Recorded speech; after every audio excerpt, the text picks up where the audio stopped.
Hello, everyone, and welcome to the Happiness Journey with Dr. Dan podcast, where every journey is worth living. My name is Dr. Dan, and I'm your host for today's episode. I'm a bilingual cognitive behavior psychotherapist specializing in anger management issues, both court-appointed and private, marriage counseling using the EFT method, dissociative disorders, narcissistic personality disorders, depression, anxiety, dream analysis, and also provide life, business, and retirement coaching support. I provide individual one-on-one sessions in both French or English, and also do group settings. If you need any assistance, reach out to DMB Therapy and Coaching Services at 301-325-1550, and our website can be found at lifecoachdanamzalike.com. Today, I'm very excited to have for our second episode of season 12, a special guest and spiritual healer, Danielle Ingenito. And just like every of my past episode, I will leave it up to the guests to properly introduce themselves, as no one can do a better job. Danielle, the floor is yours. Thank you, Dr. Dan. I'm excited to be here. My name is Danielle Ingenito. Like you said, I'm a spiritual healer. I'm also a medium and a master Reiki teacher. So I like to help women heal from toxic relationships. You mentioned narcissism. So getting over narcissistic relationships, finding their happiness, finding who they are again. And I do that with the power of energy healing, but I also do that with reprogramming subconscious beliefs, because I believe it's very important for us to get our mind and our energy on the same page, because our energy holds our thoughts, feelings, and emotions. Yes. I have written a book called It's Not You, It's Your Energy, because a lot of us think it's us, but it's really not. It's our energy that's holding on to the past traumatic events, past things that have happened in the past. And I wrote a whole book about that and how to clear your energy, how to heal your energy, and also how to protect your energy from other people's energy as well. So I'm excited to be here and share everything that I have with your audience. Thank you so much for being here, Danielle. And also, it's, I think when we decided to have you on, I think your journey fits exactly with our podcast, which is bringing happiness to people. But happiness in itself is very difficult to achieve because, as you said, the mindset, the past traumatic experience that they felt, or the negative energy that they've experienced in their lives, and they bring it with them. They bring it, they absorb them, and instead of releasing it, they hold on to it. Is it because it is more comfortable for them to do so? They're more familiar to be around negativity versus positivity?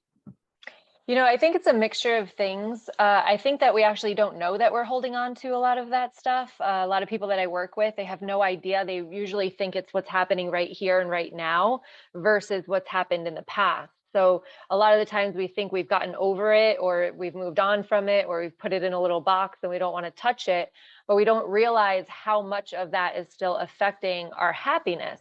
And then I think the other thing with it is that I think we have a misperception about what happiness really is. Mm-hmm. You know, I think we think it's like, oh, we're laughing all the time, or we're having fun all the time. And, you know, truly, that's not really what happiness is. To me, it's contentment. It's about being happy. And it's not about being happy every single moment of every single day, because you are going to have bad days. We're human, things happen. But it's an overall sense of knowing that everything is going to be okay, that everything is working out for you, whether it's good or bad, what's happening right now, it's all going to work out for you. And I think that we, you know, are taught that happiness is that elevated emotion, that dopamine hit. Mm-hmm. And I think that if we can bring that back down to reality, it would be a lot easier for everyone to find their happiness. That's true. There's actually, I was working on the post on Facebook, actually, in which it says, they said there's 4 different, there's a dose of happiness. There's like oxytocin, serotonin, endorphin, and dopamine.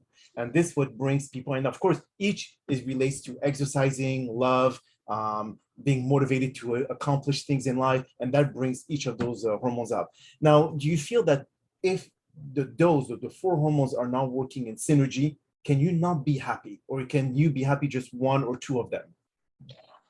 I actually think you can be happy without any of them. You know, when I teach my clients, I teach them that we don't want to go so high and we don't want to go so low, because what happens is that our bodies and our minds get used to being so high, and that's what we're always trying to achieve, that dopamine hits, serotonin, all that stuff. But I think that we can actually, like I said, be content with not having those highs in our life, but being base level happy, if that makes sense, because you don't need those spikes, because you're content with what's happening in your life, who you are in your life, and what's going on around you in your life, good or bad. So I actually don't think that you need all of those things. Okay, but then again, you may perceive this analogy or this metaphor as a bit the gloom here.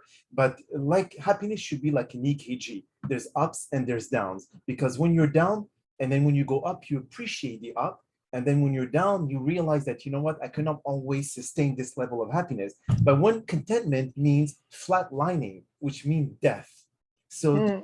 that this contentment may relate to, because we cannot just be consistent with the same feeling day in and day out. So contentment doesn't go like against the idea of happiness should have ups and downs.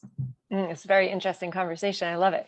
Okay, so the way that I feel is as a spiritual healer, right? We trying to raise our vibration. We're trying to raise it up. So if you want to do that analogy of it, you are kind of you're going on a steady pace up because you're raising the vibration. So as you let go of all that trauma that you've been through, as you let go of all the judgment and shame and grief and all of that, as you let go of that, you're actually elevating yourself up to a higher vibration. Now, to me, vibration is about energy, which is different than about hormones.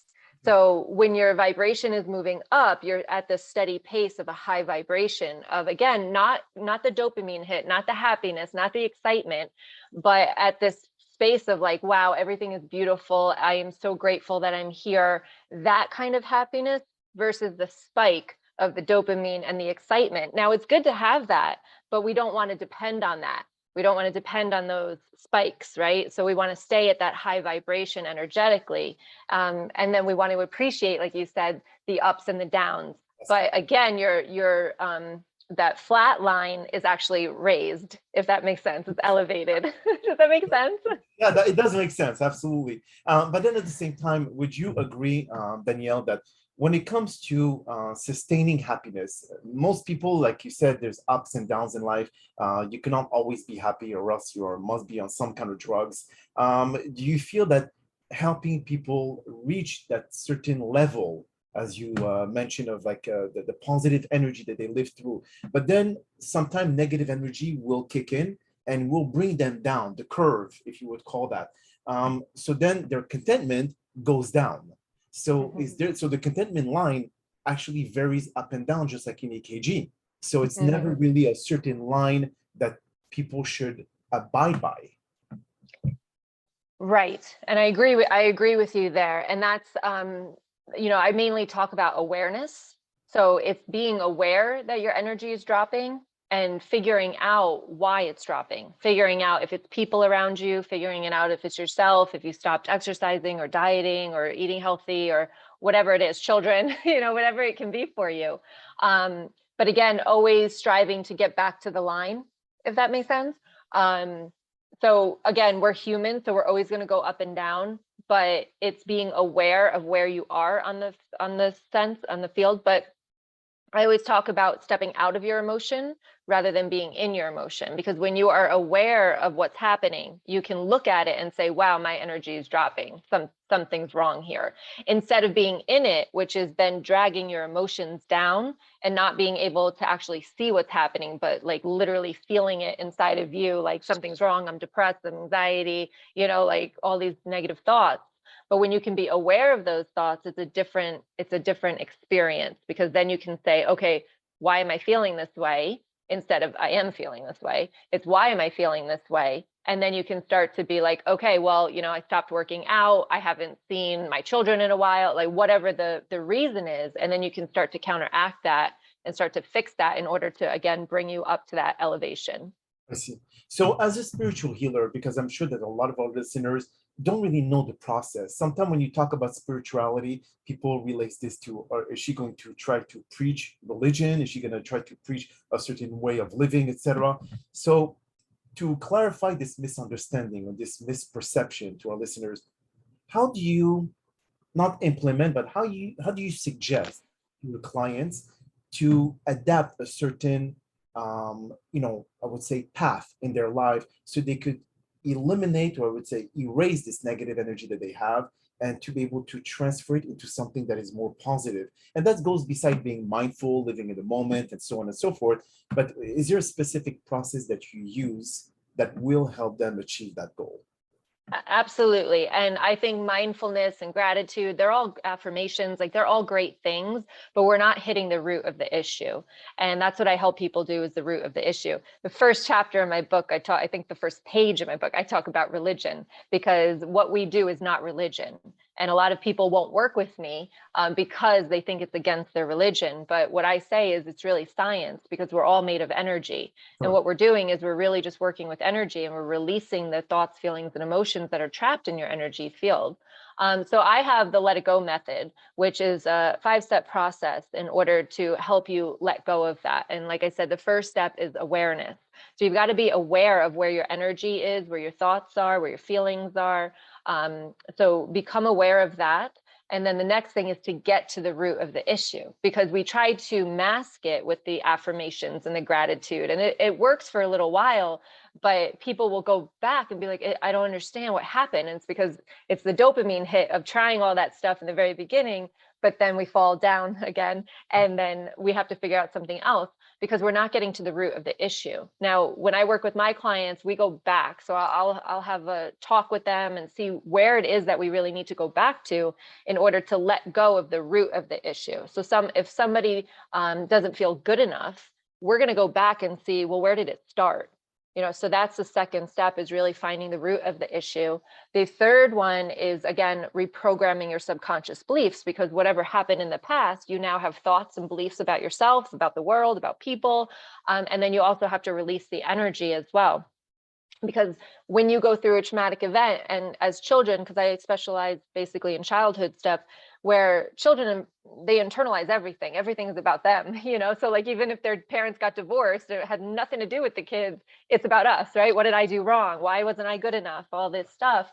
So we need to reprogram the subconscious beliefs, and we need to release the energy, because that energy gets stuck there. So when we release the energy, a lot of my clients will be crying their eyes out, but they will feel a shift after an energy healing session, because we've actually let go of the energy that has been continuously in your energy field for as long as it has been.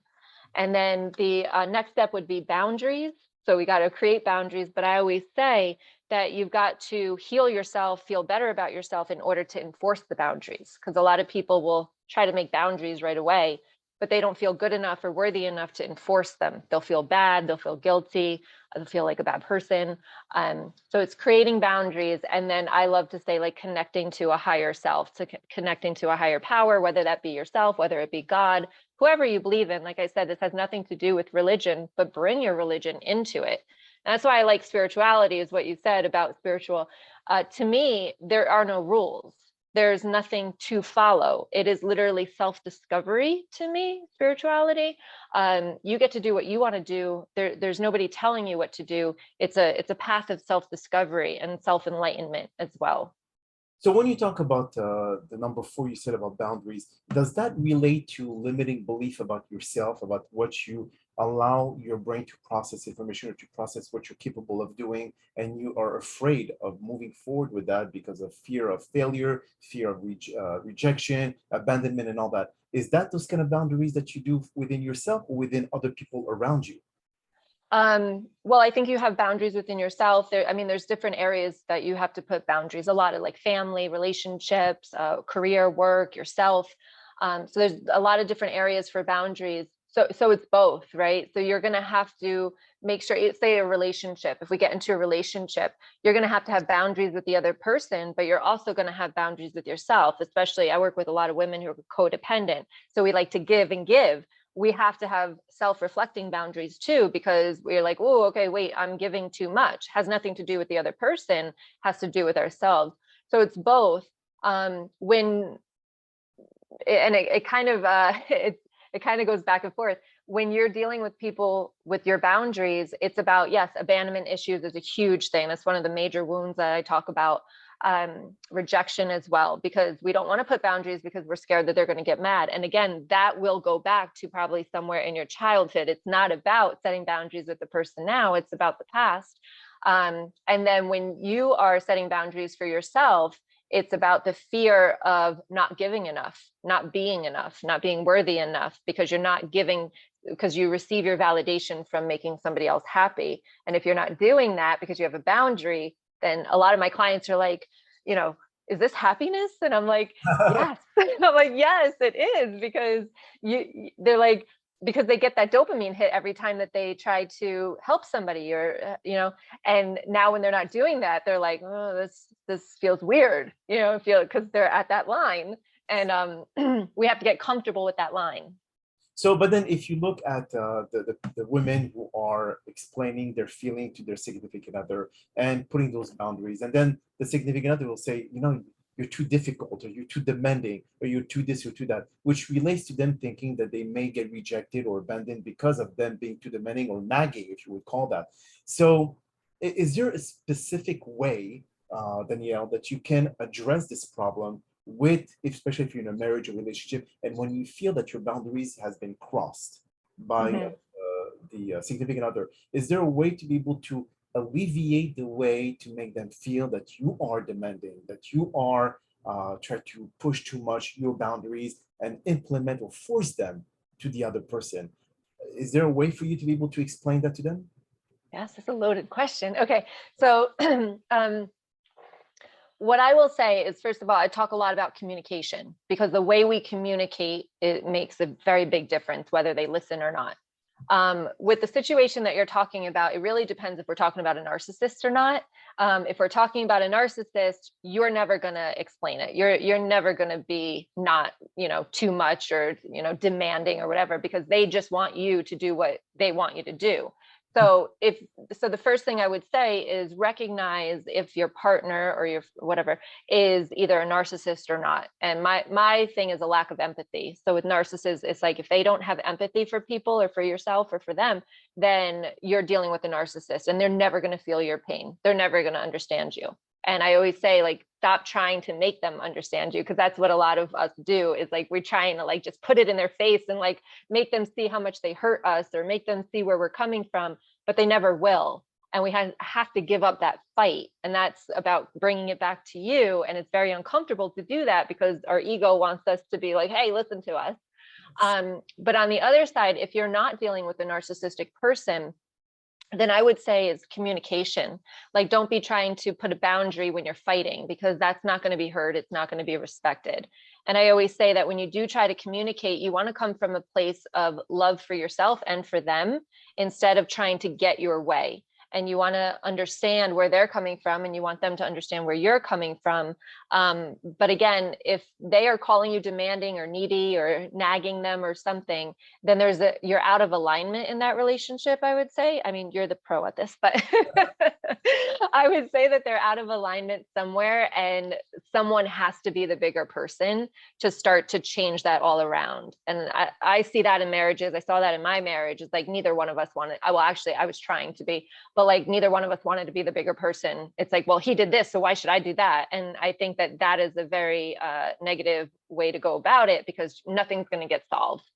And also, when you look at when you were discussing about the narcissistic personalities, when they lack empathy, and this is also has been proven after numerous amount of research, that they lack a hormone called vasopressin, and that shows or that demonstrate a lack of empathy towards others. So that in itself, you have to look at it as an illness. It's not their fault. Like, you cannot accuse them, like if they had cancer. Okay, well, you cannot function well. Oh, that's your fault. No, it's not my fault. There's a disbalance somewhere. So this in itself creates this tension. But then again, some people may say, well, is he covert narcissistic, or is he vulnerable narcissism? So again, there's two different spectrum. Some of them will demonstrate the need to want to help themselves, to want to change, but the covert one, forget about it. They'll say, they'll just gaslight. No, you're the one who has a problem. No, you should see things this way or my way, whatever it is. So again, it's all about the dynamic of the relationship and how it all started and how it's all going to end, if it does have to end. So that in itself, like a narcissist, is going to drain your energy, no matter which way you look at it. And don't even think about changing them, because that's a failure in disguise. Absolutely. And, I say there's two sides of energy, and one of them is taking on somebody else's energy. So when you're involved with the narcissist, you're taking on that negative energy, and I've dealt with a lot of them, and I just feel like they're black holes. So it's like, imagine taking that on all the time. And then there's your energy that you have to work and heal. So when I work with someone, we clear and protect their energy the first thing, because I want to work with their energy, not somebody else's energy that's on them. So if you're in, I call it the lion's den when you're living with a narcissist. Yes. And I say that the best thing that you can do is, if you can't get out of the relationship, is heal yourself, right? Allow yourself to become stronger and more confident, so that they and self-aware, so that their actions don't bother you as much. You're not taking everything personally, because you can look at this person and be like, it's like an injured child, like throwing a tantrum. It has nothing to do with you. It's all about them. So again, the more that you can become aware and self-discover yourself, the more that you can kind of detach from their behaviors and the gaslighting and stuff. And I look at it as a game now. I'm like, oh, there it is. Like, oh, there's the gaslighting right there. Instead of being like, oh, I can't believe they said that to me, or and start to like let it ruminate in your head. It's like, look at it as a game and just be like, notice it and be aware of it, instead of being in it again. That's beautiful. And the thing is, again, if you have a narcissistic person and then you have an empath, then, even though those opposites do attract, because then the empath will always want to be able to make sure that the narcissistic has all the needs met, and the narcissist person will feel that the empath is there to be taken advantage of. So, but you bring this kind of like awakening to those who are empath to say, hey, you're becoming a doormat here. Mm-hmm. Yeah. So with empaths, for me, because I'm an energy healer, empaths is really about taking on other people's energy, where codependency is trying to fix everybody, right? Because if we fix them, we feel better about ourselves, which is getting that validation outside of ourselves. Where the empath, you have to learn, and that's why I wrote my book, because a lot of people don't understand this, is that they have to learn to clear and protect their energy on a daily basis. And it will depend on what level of sensitivity you are as an empath, because you're basically just taking on everything from everybody else. You're not even feeling your own emotions. Right. And when you do that, it's like you want to fix somebody too, because it's like, well, if I fix them, then I'll feel better, right? Yes. But you don't have to do that. You can actually learn how to clear and protect your energy. Mm-hmm. So now, if let's say you could explain to our listeners, now what is the biggest obstacle that you would see as a spiritual healer when it comes to helping people? Is there those who are resistant to spirituality, those who do not believe that, or they believe to associate spiritual with religion, or those that are so toxic from within that they will not be able to listen to anything or even absorb the information that you have to give them? So how do you get to the mind of people and wanting them to change their habits? It's hard, to be honest, 100% honesty here. It is really hard. There's a lot of women that follow me, even men that follow me, but they don't want to take the leap. And I think it's because they do resist it. It's like, we know that there's a problem. I feel like, I always say, I feel like I'm selling the dentist. It's like, it's like we only go when we absolutely need to, to get our root canals, right? Yes. So instead, I'm like, I want to sell the beach vacation, like I want to elevate people. And that's what we do. But I think a lot of people look at healing, that word healing, it doesn't sound pretty. And I say that it's really not pretty, but the thing is with the power of energy healing, you can do it so much faster, because the shifts just occur day in and day out. So I think that they resist it because they're scared of opening up the can of worms and not being able to control it. I think they resist it because they're trying to live their life, but they're trying to fill it up with all the dopamine hits, vacations, and, whatever, friends and stuff. And then, of course, there are, all the above of what you said, of course, there's going to be people that are so toxic that they're not listening. They say they want to change, but they really don't. So you got a whole mixture of all of the above. And, but I really feel like there's a lot of people out there that, like, for me, I love it. Like, I love healing. I love being uncomfortable. I love having things come up because I know what's on the other side of it. And it's like, you're just releasing so much that you didn't even know was there. But yeah, it's hard for people, I think, to dive into it, especially because they think it's going to be a long term of like crying and sadness and all of that. But it doesn't have to be that way. But what I've noticed as well, Danielle, is that spiritual healer, for the ones that I've spoken to, they they deal with so much toxicity and negativity that they start absorbing all of that around them. And that becomes very toxic for them. The same thing for therapists. We only hear bad things because if someone comes to us and they only have good things to say, then what do you need me? I mean, your physician, you only come to me when you have a problem, just like you go to the dentist because your teeth hurt. But again, they will not really go just for their routine cleaning or their their 1 year like checkup, etc. So again, we only go when there's a problem. So if we go to you because they know that they're actually not necessarily healing, but that they're sick, mentally sick. So do you feel that there's a way to be more proactive in that regard? So if people will come to a spiritual healer, it's not because they're spiritually sick, it's because they feel that something is turning inside, like percolating, if you would call that, and then they will be able to kind of tackle the problem before it gets worse. Mm-hmm. Yeah. And it is a problem. And, I have realized it's funny because I am a very sensitive empath and I have a lot of empathy for people. But because of what I do, I need to back myself away from it and protect my energy, which to me, like, I feel bad because it looks like I don't have empathy because I'm like, they'll cry their eyes out and I'll be like, da, da, da, da, like I'm like, and sometimes I do, sometimes I cry with them and, all these things, but usually I'm protecting my energy from it so that I'm not absorbing all that negativity all the time. So I think like a therapist and healers, like we need to learn how to clear and protect our energy on a daily basis after every session, basically, because we can take that with us,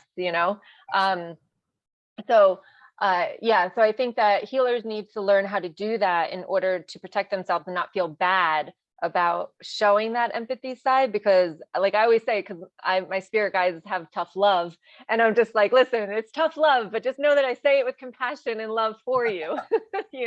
But it's like someone has to stay stern in order to help somebody else as well.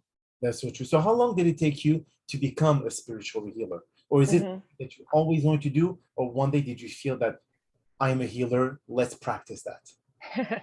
I thought I was going to be a medium, which I am, but actually healing came to me first. So I went through a toxic divorce with a narcissist, and I was trying therapy. I was trying everything to heal, but like nothing was helping me. And I finally went to an energy healer that my friend recommended, and I cried like a baby on the table. And when I got up, it was the shift. Yes. So I think that, just trying new things. I wasn't always something I wanted to do, but as soon as I got off the table, I was like, I have to learn that. So I learned it. And then I was like, how do people not know about narcissism? Because this was 5 years ago. And I was like, I got to tell people. And that's how I started. Yes, definitely. And then how long did it take you throughout your journey to be able to become a spiritual healer?